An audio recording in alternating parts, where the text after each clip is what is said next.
नमस्कार, आपके साथ मैं हूं अभिलाषा और इस वक्त बड़ी खबर आ रही है। लुधियाना कोर्ट ब्लास्ट पर बड़ा खुलासा हुआ है कि ब्लास्ट के पीछे खालिस्तान का हाथ है। सूत्रों के हवाले से खबर आ रही है। आरोपी गगनदीप की पहचान के बाद यह खुलासा हुआ है और धमाके के पीछे पाकिस्तान का हाथ है। सूत्र यह भी बता रहे हैं कि धमाके के समय गगनदीप को फोन पर लगातार निर्देश मिल रहे थे, इंस्ट्रक्शंस मिल रहे थे और पाकिस्तान और खालिस्तानी कनेक्शन अब इसमें साफ तौर पर सामने आ रहा है। कल यह धमाका हुआ था कोर्ट के अंदर। आपको 4 तस्वीरें दिखा रहे हैं। अब इसमें आतंकी कनेक्शन सामने आ गया है। पाकिस्तानी साजिश की बात सामने आ रही है। एक टैटू के जरिए आरोपी की पहचान की गई। विशाल इंग्लिश मेरे सहयोगी जुड़ गए हैं ज्यादा अपडेट के साथ। विशाल, और क्या कुछ खुलासे हुए हैं? बड़ी बातें सामने आ रही है इसमें कि पाकिस्तानी कनेक्शन भी है, इंस्ट्रक्शंस लगातार मिल रहे थे और खालिस्तान का हाथ है इस हमले के पीछे।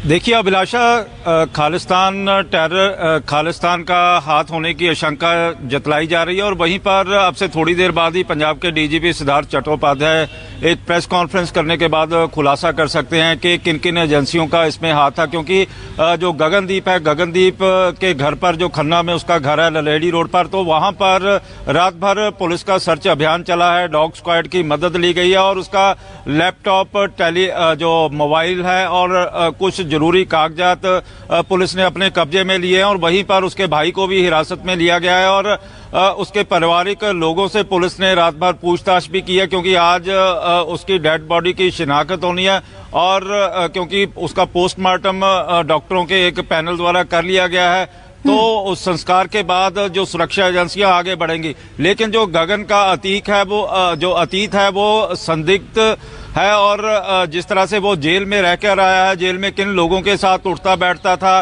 रात भर इंटेलिजेंस एजेंसियां जेल में भी पूछताछ करती दिखाई दी और चंडीगढ़, मोहाली और पंजाब के अलग अलग हिस्सों में रेड्स भी की जाती रही हैं। और गगन क्योंकि ड्रग्स का डीलर बन चुका था और ड्रग्स को वो दिल्ली से लाकर पंजाब में और दूसरे लोगों के पास बेचता तक था और एसटीएफ ने उसको इसी मामले में दबोचा भी था, जिसमें उसको 2 साल की कैद हुई थी और अब वो छूटने के बाद सितंबर में ही वापस आया था।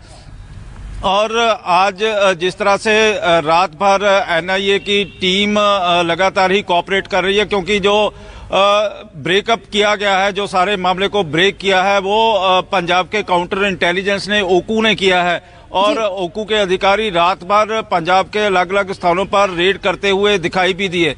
और जो हमारे सोर्सेस बता रहे हैं कि इसका पाकिस्तानी कनेक्शन भी है और खालिस्तानी कनेक्शन भी है। हो सकता है कि इसके सारा मॉड्यूल के पीछे आईएसआई का भी हाथ हो सकता है। लेकिन फिलहाल जो पंजाब के डीजीपी सिद्धार्थ चट्टोपाध्याय इसका खुलासा कर सकते हैं कि ये ड्रग डीलर किस तरह से बना और इसके कहां से लिंक थे। और वहीं पर दिल्ली में भी जो आला अधिकारियों की, जो इंटेलिजेंस अधिकारियों और जो फोर्सेस के अधिकारियों की भी एक काफी लंबी चौड़ी बैठक हुई बताई जा रही है और इस मामले को काफी गंभीरता से दिल्ली केंद्र सरकार भी और पंजाब सरकार भी ले रही है और इसीलिए बड़ा ही सोच समझकर हर एक कदम उठाया जा रहा है। जी बिल्कुल विशाल, और चुनाव नजदीक हैं तो जाहिर तौर पर ये हादसा जो है, ये हमला, इसे बहुत ही गंभीरता से ले रही है सरकार। ये भी समझना चाहेंगे आपसे कि क्या अब जो खालिस्तानी कनेक्शन की बात सामने आ रही है कि बब्बर खालसा का इसमें हाथ हो सकता है, किस तरीके से ये एक्टिव हो रहा है पंजाब में, ये भी सरकार के लिए बेहद अहम होगा कि अब इसमें कैसे जांच को आगे बढ़ाई जाए और सख्ती की जाए।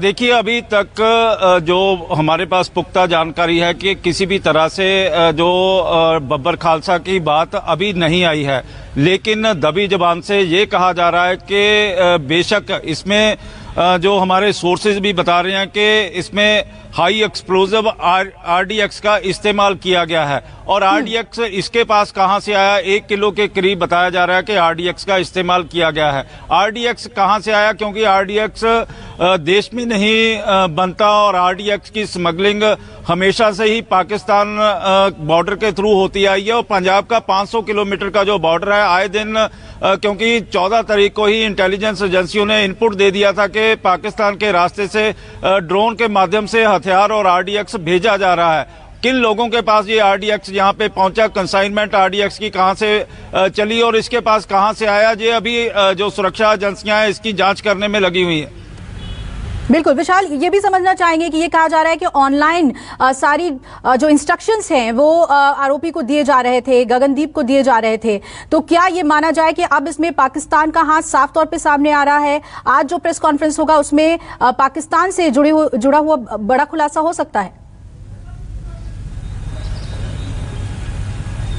अभिलाषा, इसीलिए मैंने आपको बताया था ना कि स्पॉट के ऊपर वहां पर एक डोंगल मिलता है, उसके घर से एक लैपटॉप मिलता है, कुछ मोबाइल फोन मिलते हैं और उनको रात से ही जो एक्सपर्ट हैं वो लगे हुए हैं खंगालने में कि जो इंटरनेट के थ्रू कॉल्स हुई वो कहां कहां पर इसने कॉल्स की और जो विदेश में, चाहे वो पाकिस्तान में चाहे यूरोप में, उसका कौन सा आका बैठा हुआ है जिसके निर्देश के ऊपर ये डिस्ट्रिक्ट कोर्ट लुधियाना में आरडीएक्स लेके जाके वहां पर उसको असेंबल कर रहा था। तो इतने में ये धमाका हो गया जैसा कि सोर्सेज बता रहे हैं, लेकिन बड़ा खुलासा पंजाब के डीजीपी थोड़ी देर बाद ही करेंगे।